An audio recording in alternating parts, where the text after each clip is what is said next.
That's kind of ominous. They keep mentioning that we're nearing the ending, but also the beginning. What do you suppose that could mean? The enemies rush at us from behind here, which means their main goal, of course, is to knock us off the pit. We can turn that right around on them, though. It's not even that difficult to do. There's a whole lot of platforming in this stage. Whole lot of pits. More than in any other stage of the game. We do get this pretty kick-ass remix, though. You might have noticed, you probably noticed, that we're suddenly double jumping. And that is because I saved the double jumping for this stage in particular. I wanted to keep it a surprise. Because this is the only stage where we need to double jump. There are some platforms we simply can't reach without it. Also, as you might imagine, double jumping makes dealing with flying enemies way easier. Unless you jump into their attack, which does happen.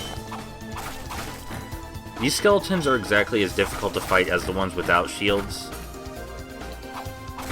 They just take more hits because shields.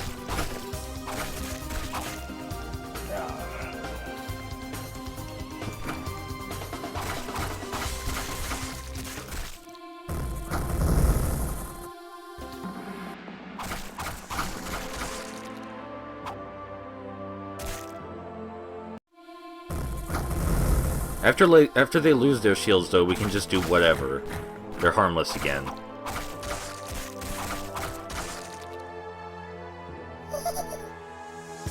So we're actually almost done with this stage already. You wouldn't think it, but we're pretty close. This stage isn't really like the other stages. It's just a few enemies, and then, well, you'll see.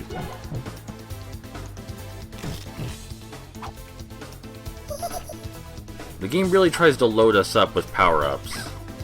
And they're helpful. But we're not so terrible that we're going to need them. It's definitely a bit excessive.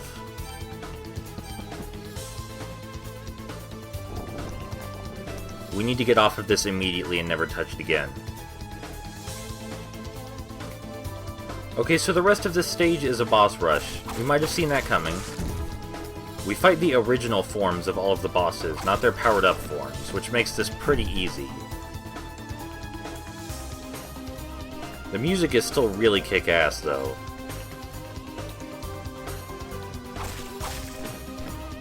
So I'm not going to make you watch this again, because the bosses are literally exactly the same as they were when we first fought them. I do use my rage meter on the boss with the double hammers, just to kill him quicker, and end my suffering sooner. But for the most part, everything is exactly the same as you saw it before, so we're going to skip ahead.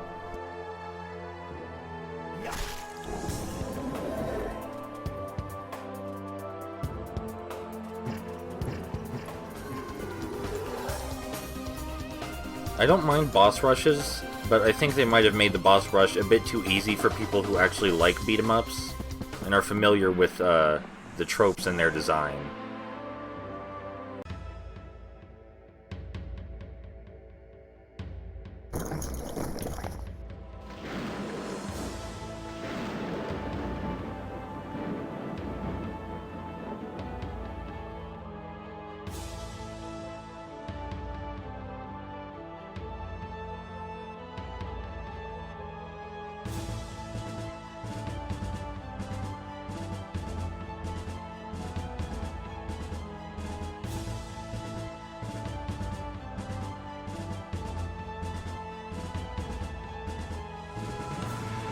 That cutscene has a very specific time limit, and I can't end it before it wants to be ended, so that's why it took so long. Gave you time to read it, though. So the solution to fighting this guy is double jumping. Double jump and stab him in the head.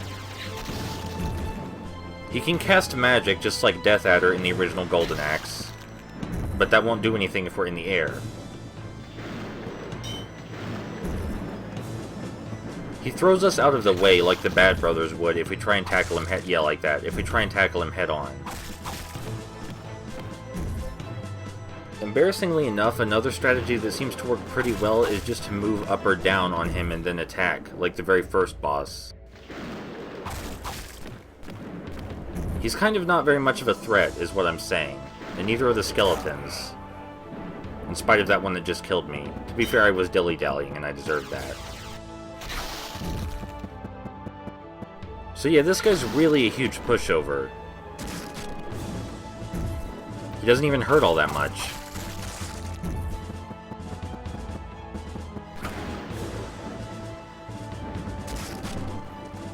I keep trying to use a different strategy than just jumping and stabbing him in the head to make it more amusing for you. But if you were playing this yourself, that's definitely what you would be doing. Because it's the easiest way to win. It's a shame because I really like this remix. It's good.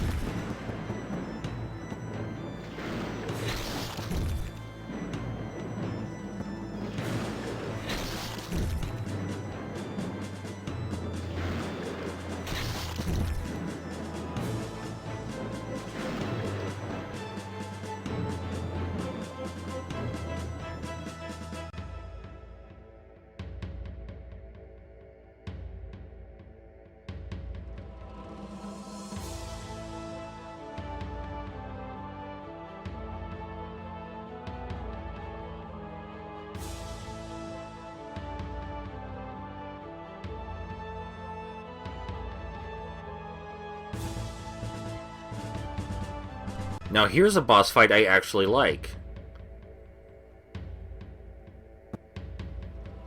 We can double jump and stab him in the head, but that's not the most effective way of dealing with him.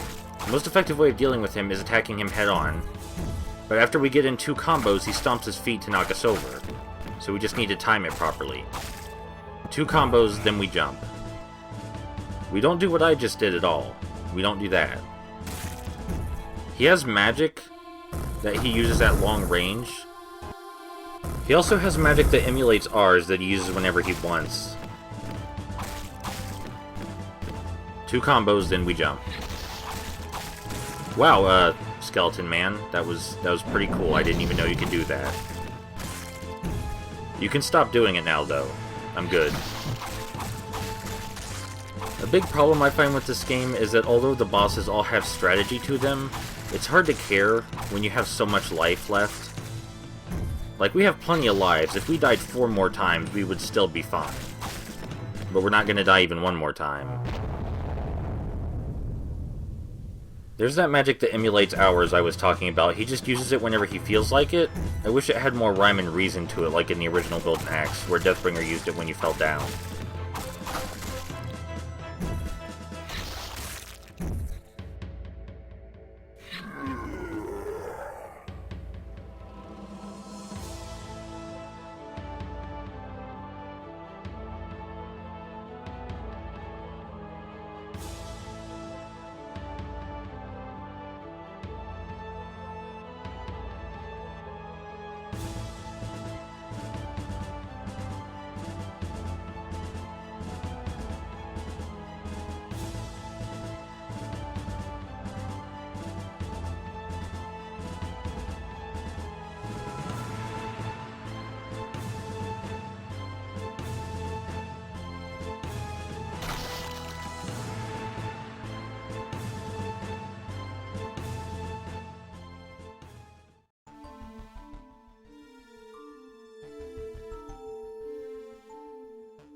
So, surprise, Golden Axemyth is actually a prequel to the original Golden Axe. I thought that was a pretty cute twist. So this game's pretty fun. It's not very hard. I really wish they would have ramped up the difficulty a little bit, because after you figure out how it works, so to speak, it's super easy. But it's got some good design in it, and I love the artwork a whole lot. And I like Gilius's weird pinball bouncing thing. I don't think I could have lived the same life without having that. They probably should have seen Death Adder turning evil coming. I don't like to discriminate against people, but his name is Death.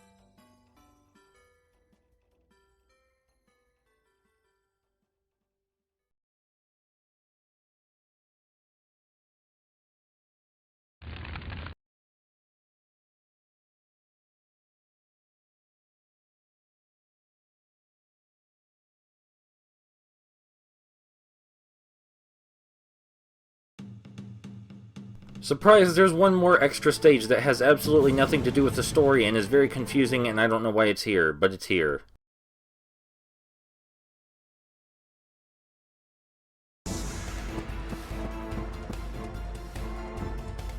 So, first we have to fight this Sentient Golem, and I'm trying to get in this Golem, so it's a fair fight.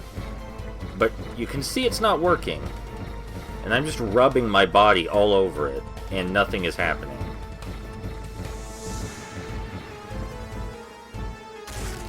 So I just decided we weren't going to do that. We're going to use Death Adder's incredibly overpowered projectile instead. There's really no reason to use normal attacks. We can totally just use a projectile all the time, with no consequences. I mean, he is an extra character, and this is an extra stage, so maybe that's expected. But this is not very hard at all, in spite of it looking like, well, hell. A very pink version of hell. So there's a giant monster here that steps on us, and we never see it again. So I don't know what it is, because we never see it again. The boss of this stage is just fighting the four main characters. And they're really easy to kill. They're about as hard to kill as normal enemies. There's really nothing special about them except they can block. And again, with our projectile attack, there's no reason to have trouble with this at all. I guess this stage was just for fun, but it's super weird and out of context, and I don't understand it.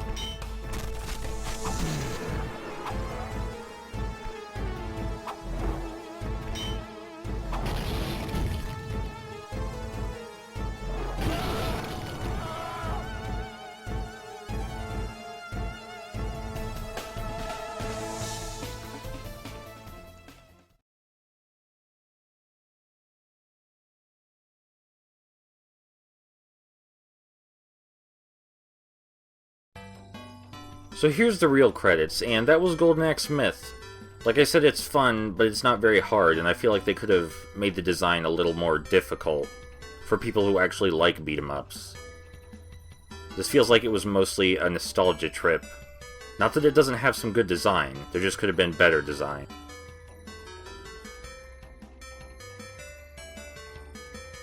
But yeah, thank you all so much for watching, and that about wraps up Golden Axe. For now.